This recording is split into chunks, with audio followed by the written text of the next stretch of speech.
sorry, as a writer, is your intention at the end to leave the audience with hope for the family or hope for the individual, or is it, as a writer, were you just plainly writing a story with no intention at the end? I'm gonna give that one. So, the original story that Bill wrote, being a short story, didn't have a 3-act structure. So the actual original ending of Bill's story was the bottom of the 2nd act, where Jonas and Michelle are in the room, and Jonas reveals that I was the one who had lit him to kill me. That was kind of the end of Bill's story. And I thought, I love it, and I love the letters, and I love the character, but being film, we need to give it a 3rd act.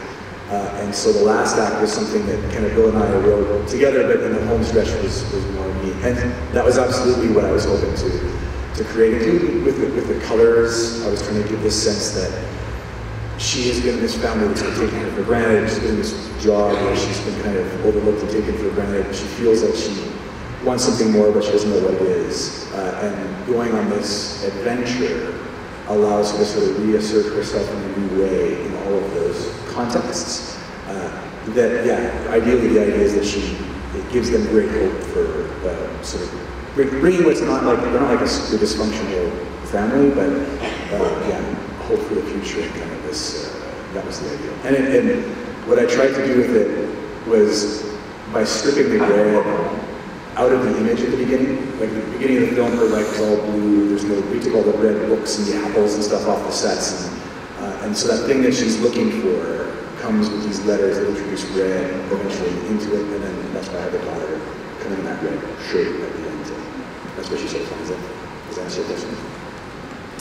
Any other questions? Wait, I just have a small comment.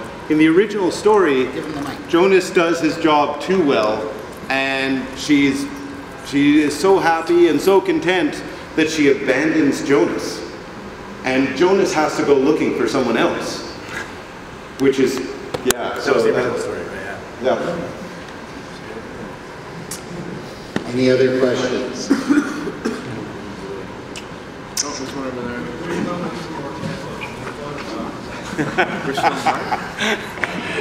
Which had more cantaloupes? Which film had more cantaloupes? The cantaloupe This was a honeydew. Yeah. It's a totally different melon, actually. The cantaloupes were, and more cantaloupes were actually injured in the other film, I think.